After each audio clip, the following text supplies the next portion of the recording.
Hello, and welcome to my conversation with author Teri M. Brown. Teri and I recorded this episode in April of 2022. In this conversation, we discussed her first book, Sunflowers Beneath the Snow. However, since we recorded our first conversation, Teri and I have become virtual friends. I've helped her promote both her books on my website and Patreon page. Her second book dropped yesterday. In the show notes, I will not only post links for both of her books, but I will post our second conversation for her virtual book tour about her book, An Enemy Like Me. I hope you enjoy our conversations. I know I did. Welcome to Story Power, a bi-monthly podcast where my guests and I geek out about the stories we're passionate about in all different genres, styles, and formats. My name is Lucinda Sage-Midgorden, and I started this podcast in the summer of 2020 at the beginning of the COVID-19 pandemic. As I watched the reaction of my friends, family, and social media circle, I noticed that many people turned to stories for comfort and help in making sense of the craziness going on around them. My goal was to do the same for my listeners, but as I chatted with my guests throughout the first year, I discovered that their personal stories were the most fascinating thing about each episode. Neil Gaiman says, fairy tales are more than true not because they tell us that dragons exist, but because they tell us that dragons can be beaten. I now know that sharing our experiences with others helps us defeat our own dragons. It is our stories that connect us to one another. Let's see what wisdom today's guest has to share with us. So today I'm talking to Teri M. Brown, and she's a brand new novelist. I read your book, Teri, and I'm so excited to talk to you. This is going to be episode 67. So Teri, welcome to the show. Thank you so much for having me. I'm really excited to be here. I always love talking to people. It's just so much fun. So Teri, I read your book. Let's see if I can remember the name, Sunflowers Beneath the Snow. And I thought it was so fabulous. And after I finished reading it, I read the author notes and I was like, there's a story behind the story. And I wanted to know about that. So I'll let you talk about your book and the story behind the story and how you came up with the idea of writing the book. And all right, wonderful. So the general gist of the story is it's 3 generations of Ukrainian women, and we follow them from 1973 until about 2016, shortly after Russia invades the Crimean Peninsula. And the story begins with the oldest of the 3 generations. Her name is Ivana, and she's married, and her husband is a rebel, and he gets caught spying and is taken out of Ukraine.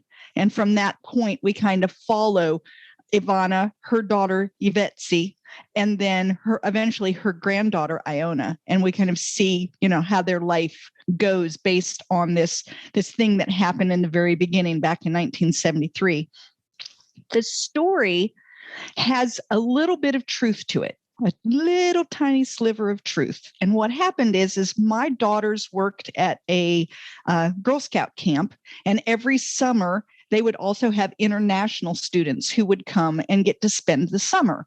Right. And they would have a 3-month work visa, and they would then work for most of that 3 months, but then they'd have some time to go explore the United States. And a young girl by the name of Ksenia came from Ukraine in 2013 and then was invited back in 2014. But when she went to go home in 2014, Russia had invaded Ukraine and right in the area where her family lived, and there were no flights going in or out. So she was given an extended visa stay, and then she was working with a lawyer, and that lawyer was having trouble expediting things, and told her that they were going to have to remove her from the country and send her to a refugee camp in Poland. Mm-hmm. Well, Ksenia did not want to do that because she doesn't speak Polish and she didn't know anyone there. So she went to New York City to Brighton Beach and kind of disappeared. However, she continued working with her lawyer and now has a green card. She's still here in the United States and has been since 2014. She came to my home in 2016 and started telling me about this experience that happened to her in New York City.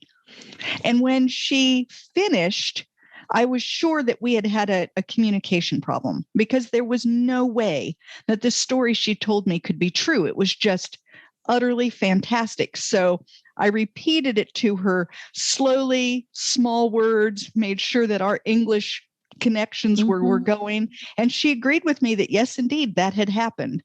Well, that story was so fantastic that I created 82,000 words of fiction so I could tell that ending. And so the whole book is not true, except in the very last chapter, not the epilogue, just the last chapter. Those last couple of pages are actually true.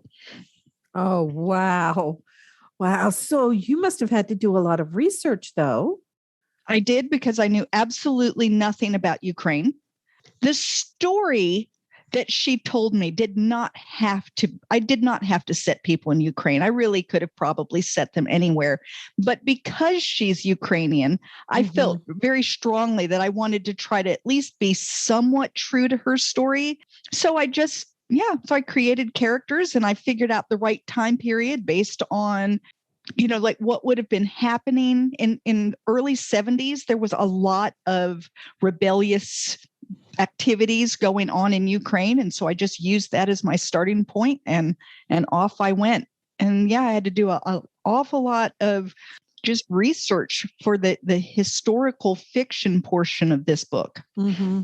So the thing that I thought was so fantastic was it was like I was in Ukraine, and that whole oppressive feeling of the USSR before it fell and how that operated, and all of that was just so fantastic. The other thing was sometimes you have Ukrainian phrases that you use. So how did you translate that, or how did you figure that out?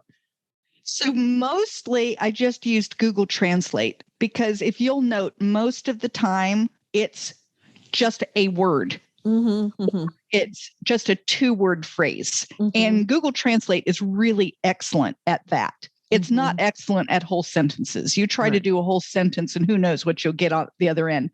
But for the phrases, that's what I did. And then there's one point in there where I have the national anthem. Right. But that was written in a Wikipedia article, and it's considered public domain. And so I just went ahead and copied that. They had the English translation right next to it. And I needed that for what was happening in the story at the time.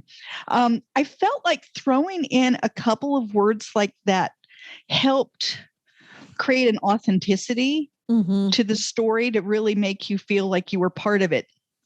But I don't like it when I'm reading a book and it throws in a word and then you don't have any clue what it means, what it meant. And so I always tried to use it in a way where it was either extraordinarily obvious what the word was, or I had explained it in English. So, yeah. Well, and the names too. The names are so great.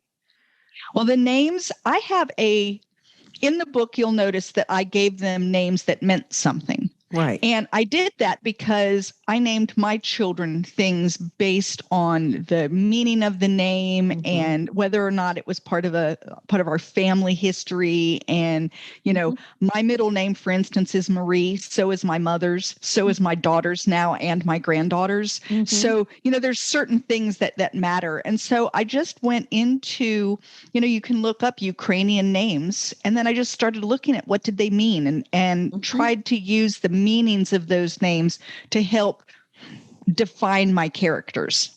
Oh yeah, that's so great. And also that whole idea of the nickname based on the name. Right. Russian, they do that in Russian too, but I didn't know they did that with Ukrainians. They do that in most languages. I mean, we do it in English where you have, Alexander and there's Alex or there's Xander or there's so many different ways to go about it. The particular link that I was looking at when they gave names, they had all of the shortened versions right in there along with whether or not it was a traditional Ukrainian name or a Ukrainian name that was adopted because of, other culture. It had the meaning of the name. It had just all kinds of information. So it was really interesting to be able to do that. Yeah. So I take it that the young woman that you base this story on actually still has family still living in Ukraine, and she can still communicate with them. And she communicates with her mom almost every day. Her mom is still there in Ukraine dealing with this horrible situation right now. And on the morning of this new invasion, I looked at Ksenia's Facebook page and it broke my heart. She was so sad and angry, and it was so combined. It was like you couldn't have pulled the anger and the sadness apart from one another. They were just so intertwined. I'm sure there's a great word for it, and I don't know that the English language has one that talks about that kind of deep sadness and unbelievable anger at the same time.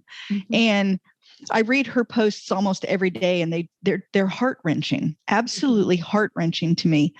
I have an incredible sadness over what's going on there. I think more so than other people who don't really have a connection. And I think it's because I spent all that time researching, and despite the fact that these characters that I created are just created, they could be. They could be people. They're representations of people who really do exist, even if I don't know them. And so, and I'm hoping maybe that's what my book can do for other people, is give them that same kind of feeling that when they walk away, they now know someone who lives there and therefore will feel a little bit differently about the conflict that's going on. Right. Yes. The other thing that I really loved about it was, when Ukraine broke away from the Soviet Union right before the Soviet Union crumbled, they tried to have a government. They tried to make a democratic government, but I mean, so many factors were blocking that, or they were just having so much trouble creating their country. That's something that you don't think about a lot. It's hard to start a new country, or it's hard to take your country back. Well, and especially when your country for so many years has been run by a totalitarian government. You didn't bring people up from childhood understanding how to run a government. Right. All of a sudden, it's like, you're free, figure out what to do. Right. And a lot of the people who chose to run to be leaders were either rebels who had absolutely no experience and didn't really know what to do if they got into leadership, or it was leaders that had been in power with the Soviet Union, and their intent was more or less to run it very similarly to the way it had been run before. And it was just very difficult. They had money problems. They didn't have any kind of infrastructure. They didn't have any kind of real business acumen. People didn't know how to run businesses in a way that it wasn't subsidized in some way by the government. And you have all of that. And I think what's really interesting is that the people themselves had expectations that they were going to immediately become, independent and wealthy, and it was going to just be an easy transition. And then when it wasn't an easy transition, there was a lot of kind of infighting as they tried to determine, what are you going to do and how are we going to do it and what's the best way to get this done. Right. I tried to show that in the book. Yeah, you did. And I love the way you had the tension between Ivana. Is that the grandmother? Ivana. Yeah. Ivana and her Ivana, and her daughter and her daughter's husband. That was so great. You got this family who have differing opinions, and they're all living together, and they find a way to balance out their differences, or just not even talk about them sometimes. But to love each other in spite of that. And yeah, because Ivana didn't really, I mean, she was probably born when the Soviet Union was in power. That's all she knew. Yeah, that's all she knew. Right. Yeah. And I guess I didn't really realize it. I should have realized this, I suppose, but that everything is subsidized. So they get food, like food stamps that they weren't called that. But where they could go get the food that they needed. And they were given, when her daughter, what was her daughter's name again? Yvetzi? Yeah, Yvetzi. When Yvetzi went to college, and they gave her, Ivana, a job. But the thing is, Ivana didn't even question it, working in a fish factory. Maybe she didn't really want to do that, but she didn't question it. She just... It's the way life was. Right. I tried to have three very different perspectives with the three women. Mm-hmm. And the oldest generation just kind of went along with, this is the way life is. It's the Soviet Union, and this is what we do. We're given a job. We're told how we're going to be beneficial to the party. And we do what is necessary because that's what we've been asked to do, and we don't question it.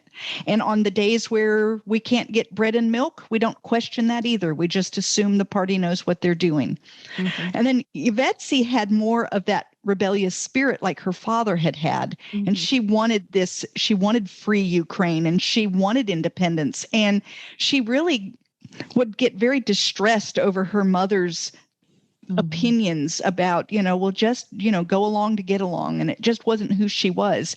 And then we come all the way down to, Iona, who's the granddaughter, and all of her memories, Ukraine was independent. And there's one point in there where she's talking to her father, and she's like, you're so old fashioned, and I don't even know why you're so concerned about all of this. We're free. What more do you want? And it's very much what I call the, pretty typical teenage attitude. If it's not affecting them, then what is the problem? Why are you so concerned? And so you have these very different perspectives, all living in, like you said, in the same house and through the same events. And yet they see it so differently based on all their other life experiences. Right. Yes, exactly. Yeah, I thought it was a fantastic book. Way to go. Your debut novel, even though you've been a writer for a long time, but you haven't been writing fiction.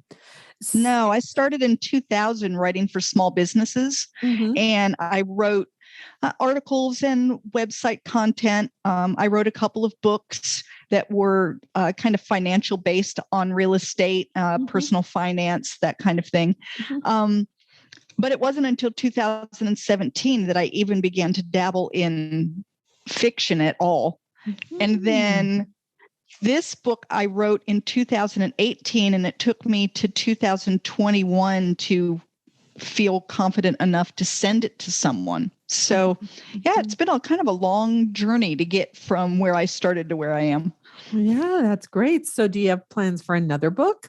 Another novel? I already have one written. Yeah, I have one written, and it's mostly edited. I'm hoping to get it with a publisher soon and see about, like when it can come out.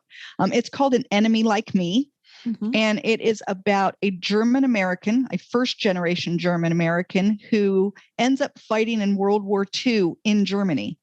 And he comes to this realization that he is more like that enemy than he is different from the enemy. And so we kind of explore this whole idea of war and what it does to the people who fight it and the people who are left behind. So I have the point of view from three different people: the soldier, his wife, and then his 4-year-old son. Oh, that's a good, you're doing that same premise again. That's good.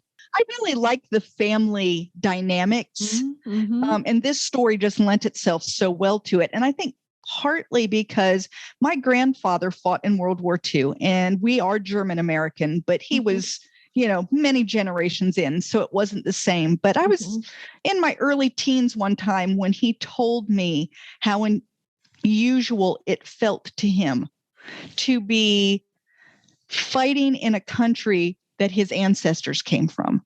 And how he often wondered if any of the people who were on the other side of the gun were people who might potentially be like distant relatives. And he said that to me once, and it stuck with me all of these years. And so when I started writing another story, that's what kept coming to me. So I kind of created the whole thing around that concept. Yes, that's great.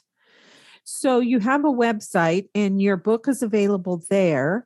Also, I thought there was something else about 10 historical novels. Is that a newsletter that you do? Yeah, so I write a newsletter, and if you want to be part of the newsletter, you can sign up. And as my sign up gift, I give people it's a list, and it's the 10 historical novels you've never heard of that will bring you to tears. So I really have a belief that a lot of people stick to the kind of New York Times bestseller list, and everybody reads those, but there are some really excellent books out there that never make those lists. And so I kind of combed through friends of mine that are, avid readers and said, what have you read that is not a book that everyone else is reading that you felt was just really touching and gripping? And so I created a list of 10. And so, yeah, you can get that if you sign up for my newsletter. That's great. I have to go see if my favorite historical novels are on there, because I don't know what it is about me. I'm contrary, I guess. I just don't want to read the new and shiny. I like reading things that have been around for a while, that are really great, that are still, available, and some people really like. And so I'll have to go see. Yeah, you'll have to see ones. see if you've read any of them, and if not, they might be a few on there that you'll want to, give a shot. I also tried to really broaden it. A lot of people assume that historical fiction must be about the Civil War or World War II. And then they kind of don't go any further than that, when there's really a lot more than that. And not only that, but if you look at World War II, it doesn't necessarily have to be US or Europe. Right. You can look at it from a lot of different angles. And so I like to try to find things that are set in different countries, or look at a different population than what you're used to looking at. There was one on the list. It's about Latino American and truck driving. And yeah, it's just very interesting. There's just a lot of really good books out there that we miss because they're just not widely publicized, but it doesn't mean that they're not good. Yes, I don't know how this happened to me, but I started reading. It might have started when I started reading Ellis Peters' books about Cadfael. They're mysteries, but they're also historical mysteries. So they take place in the 1100s in England, and Cadfael is a monk who had been a crusader, and now when he's approaching older age, he decides to become a monk, and he knows herb craft and all of that, but he also helps solve crimes. But he gives the historical, what's going on politically, because it was a civil war between two cousins who were claiming the throne, and so it gives all information about that. And so I sort of got on this jag of reading all these historical novels that have to do with the Middle Ages. And it was great because, I had this whole idea in my head that the Middle Ages were dark and dank and, not much creativity was going on, and everybody just sort of huddled down in their huts, and they had the what they grew for themselves and their few sheep or whatever. But it wasn't like that at all. There was vibrant trade and there was all these craftsmen, and it was just this vibrant time. And so, yeah, I kind of got into that. I love how historical fiction can do that, help you see a time and a place in a way that's different from the stereotype that you have in your head from, the 3 lessons that you got in school as you were coming through, when you did your Monday, Tuesday, and Wednesday lesson on Middle Ages and moved on, and you come up with this idea of what an entire time period is like. Right. And the same thing really happens in the book that I wrote. It really helps people see what was it like to live, for instance, in a Soviet bloc country. And in my mind, I had kind of the same idea. Everybody's just huddled down, waiting for it to end. And although it was difficult and brutally difficult, these women, they still got married and had children. People went to school. They had hopes. They had dreams. It changed the way that I looked at how people are getting through these difficult times. It's right. not what I have in my head. Right. Well, and Yetzi being a research was she a research chemist or a research biologist? Yeah, I mean, the Soviet Union was allowing a woman to be this research biologist. And I mean, this was just me because I'm an actor and I'm always thinking of all the backstories and everything. But I was thinking, now, how did they find her to send her to college? And did it have something to do with her father? Or maybe it didn't have anything to do with that. But, I'm just. I think in general, it was found through like if a teacher noted that there was a child who was advanced, it did the school good to point that student out to the party. Because the party was always looking to elevate those who had some kind of ability. Yes. And so it doesn't hurt the school or the community to have one of those people having come from them. It could even mean, more food. It could mean more funding or something. More funding. It could mean, any number of things. And so I think a lot of times the education system was kind of combing through and looking for, are there any standouts here? Is there anyone here that can, because they wanted to make the Soviet Union great. Right. And the way to do that was to cultivate the great talent. And then anyone who didn't have great talent was just relegated to, whatever job that they happened to need at the moment, like the fish factory. Right. Yes. Well, and I was wondering if Ivana was scholarly like her husband, because didn't he work in a library or something? Yeah. I guess she did read books, though. We find that out later. But right. But I don't think that she had the same, bent towards education that he did. And you also have to look at, when she was left without him, when he was now taken out of the picture, and she was left, the only thing that saved her and her daughter was the party. Right. That's right. So that's why she would have had no food. She would exactly. What else are you going to be loyal to? She isn't going to be loyal to her husband.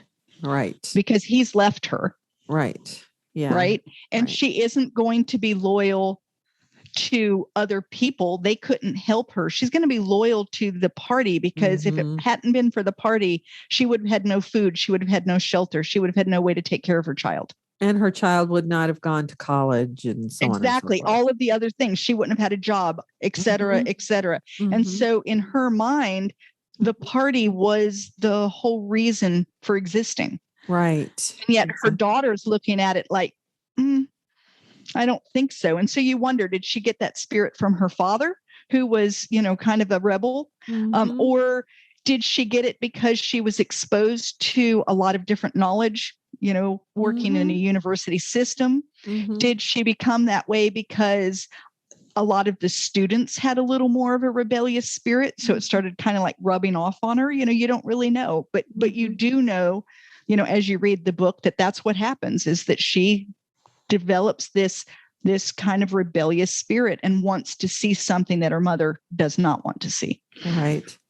Well, and also, you did indicate that the man she was working under thought that he had come across this great discovery, and then they couldn't prove it. And so she was watching it was like the dominoes falling. His reputation was tarnished because they couldn't prove it, and he got relegated to some lower rung on the ladder. And so she's looking at the party from a different point of view than her mom. She really is. She just sees things very differently too. And some of it could be that her experiences, yes, she grew up with the party, but her experiences were very different from her mother's. And I think that's the other thing I was trying to really explore and help people see is our experiences really change who we are and how we see the next experience. Right. So, Ivana had seen things from a very different perspective than her daughter. Right. And then the granddaughter sees things from an even different perspective. And so even though the very same events are happening to them, how they respond and how they see them and how they feel about them are just very different.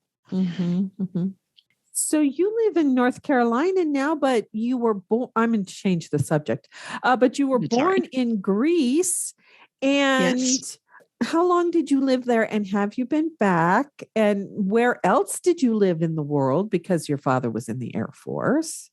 All right. So my dad was in the Air Force and was stationed in Athens, Greece. He was actually stationed in a little town called, I think it's Kaphisha. It's right outside of Athens. And I was born in a hospital, an Athens hospital, because they didn't even have a hospital at the little base my dad worked at. So I was actually born in a Greek hospital. My mother spoke no Greek and her doctor spoke no English. So I can only imagine that was interesting. And my mom was only 20. So I can't even imagine having that experience. I lived there until I was 22 months old. We have pictures of me all over Greece carrying a Raggedy Ann doll. And I have pictures of me at the Acropolis and on different islands, Mykonos and by the windmills and, all of these places with my little Raggedy Ann doll. And I don't have any memory of it. I was too young when we left. In 2017, my mom and I went back. So she took me back, and it was great to be able to go with her because she could point out things that we had done and places that I had seen. And we recreated a few of the pictures of, me at the Acropolis and things like that, because we have them as me as an infant. I also got to re-meet the woman who had babysat me when I was, her name was Helen. And she is, I think, about 10 years older than my mom. She passed away during COVID. She actually had COVID, but she had a lot of other comorbidities. I think that, COVID was just kind of the final straw for her. But I got to see her again. And when she saw me, she's very short. I'm 5'7", and I bet she's not 5 foot. And she reached up and had a hand on either side of my face and was crying and just kept saying, "So beautiful, so beautiful," which was it was just so interesting. It was just, oh, wow. Because of course she remembers me. Yes. I was a little toddler running around. Her family treated us to the most amazing Greek meal that you have ever eaten. I can't imagine anyone getting treated the way we were. Her grandson was there to help translate because he speaks English. We ate for 4.5 hours. Every time you'd think you were done, they'd bring out another dish, another 3 dishes. They had 4 different desserts. I've never seen anything like it. And it was fantastic.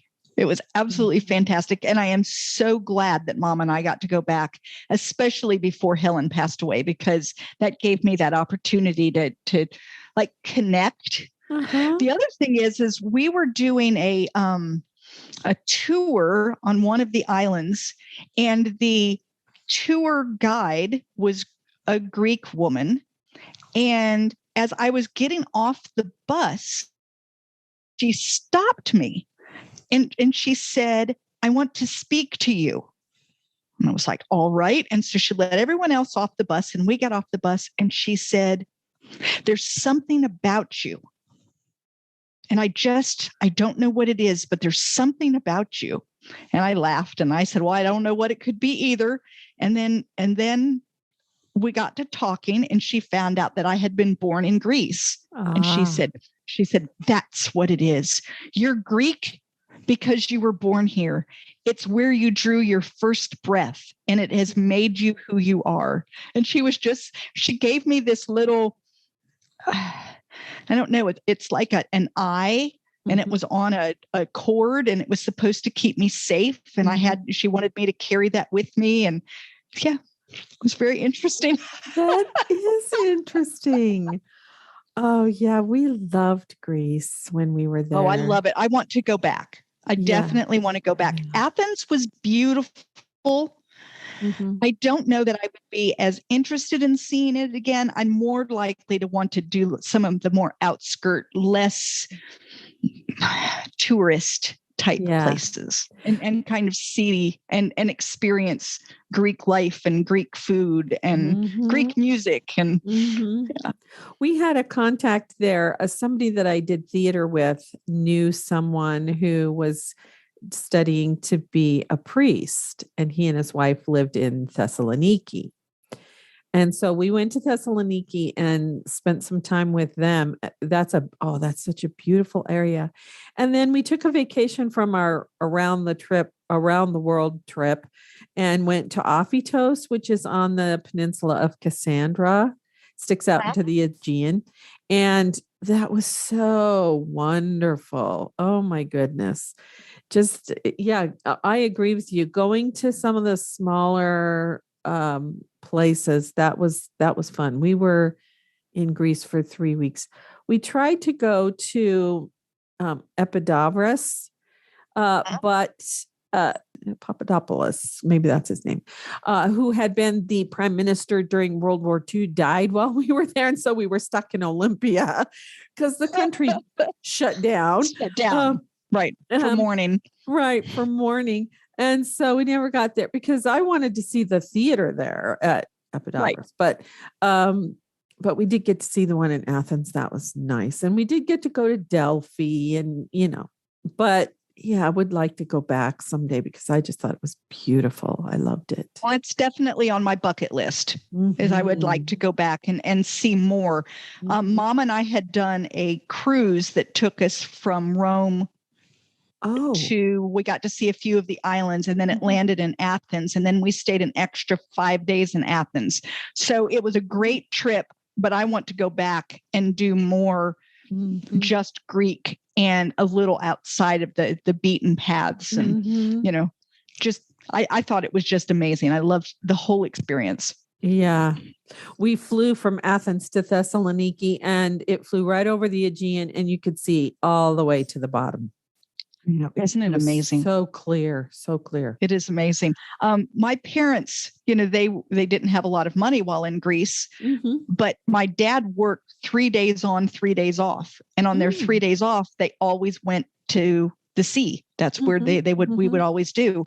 Well, I have always had an affinity for water. And I think it's because from early on, I mean, they used to put up a playpen with an umbrella over it right on the sand. And that's what we did because, that's free. And, right. And so we would go do that for day upon day upon day. And so I really do think that there is a lot to what the lady said about, where you take your first breath. But I think it was, my experiences were the ocean was there and it was warm and calming and beautiful. And I have always had an affinity for the sea. Oh my gosh. Yes. Yeah, the Aegean, so beautiful. Wow. So where else did you live? So shortly thereafter, my dad got out of the Air Force because the Vietnam War was starting. Mm. And he had a really good, I guess it was his sergeant, asked him if he was planning to make it a career. Mm-hmm. And dad said he wasn't sure. And he said, if you're not sure, take your child and your wife and get out. You don't want to be part of this. And so we moved to Canton, Ohio. And that's where I kind of, that's the growing up years that I remember. Then we moved to North Carolina when I was 15. And I have been in North Carolina since. Yeah. And where do you live in North Carolina? So I live in a little tiny town called Calabash. It is the southernmost North Carolina town, right before you would get to the South Carolina border. Yeah. If you've heard of Myrtle Beach, we are just above that, but into North Carolina. Ah, I see.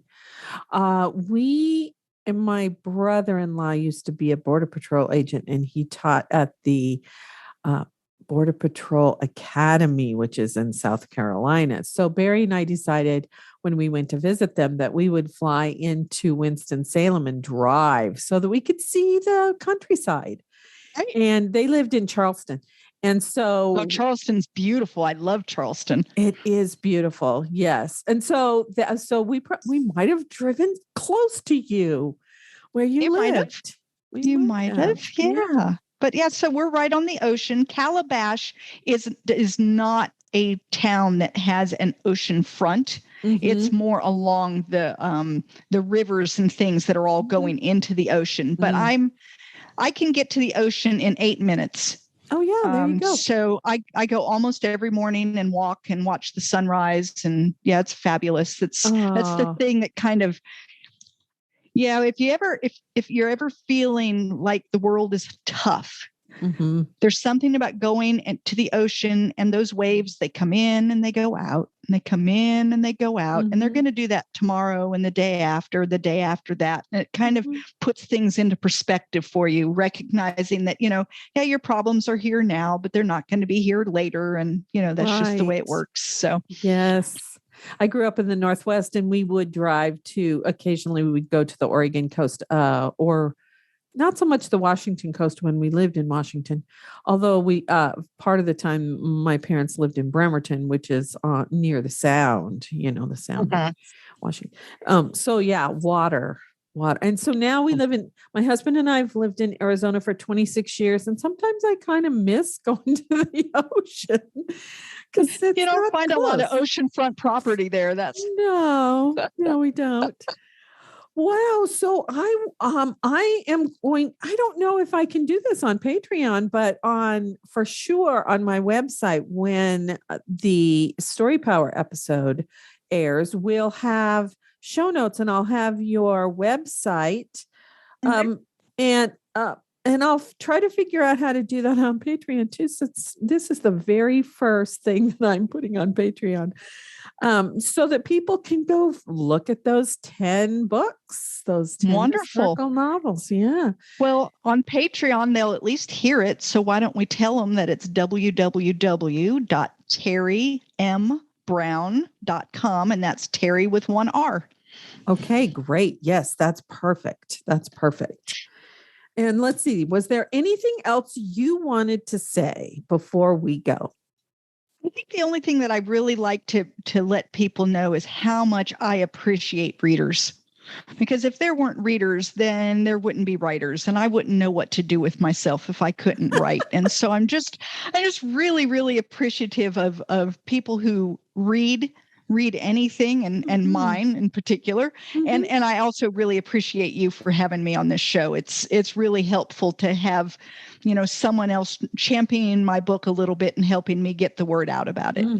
I totally understand that, because I independently published my first novel, and it's difficult to get it out there, the word out there about it. So yes, marketing is not an easy proposition, and it's very different from writing. And so you have to keep putting on these different hats. You go from being really creative to, okay, now I have to, do these X number of things so that someone will notice my book is out there. So. Right. Yes. I find that too with promoting Story Power, that's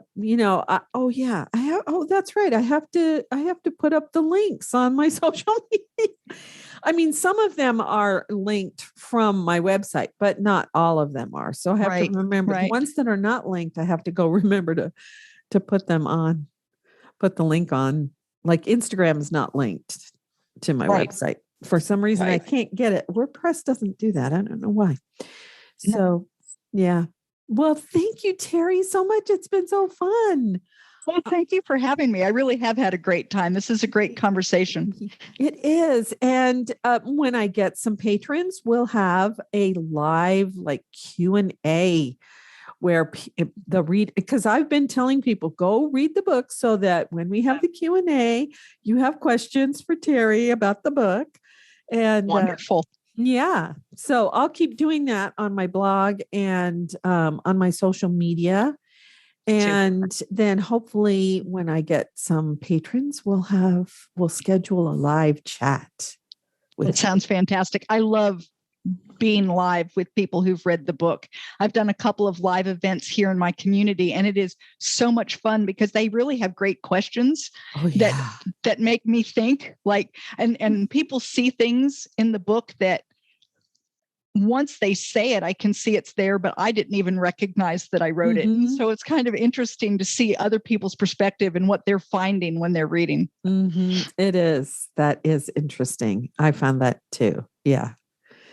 So thank you so much. And I will end it here and then we can chat some more. All right. Wonderful. Thanks for having me. Before I go, I'd like to give a big shout out to Podmatch, which I call a dating service for podcasters.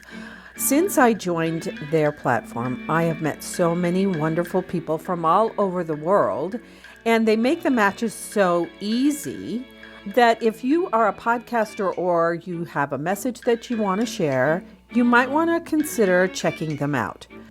The affiliate link is at the bottom of my show notes on my website at Sage-Woman Chronicles at sagewoman.life. Part of what I love about them is that they promote civil conversations, and can't we use that right now? So if you check them out, tell them Lucinda sent you.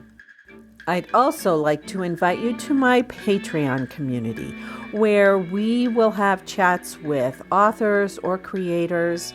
We'll have member chats about the stories that they love, and occasionally we'll have extra episodes or uncut episodes of Story Power. So please go check out my Patreon page at patreon.com/storypower without the hyphen, all one word. I hope you enjoyed the show.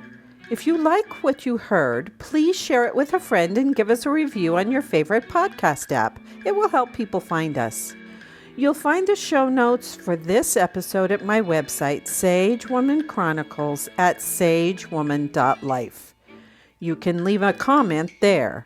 And remember, as Philip Pullman said, after nourishment, shelter, and companionship, stories are the thing we need most in the world. Until next time, this is Lucinda Sage-Midgorden. Thanks for listening.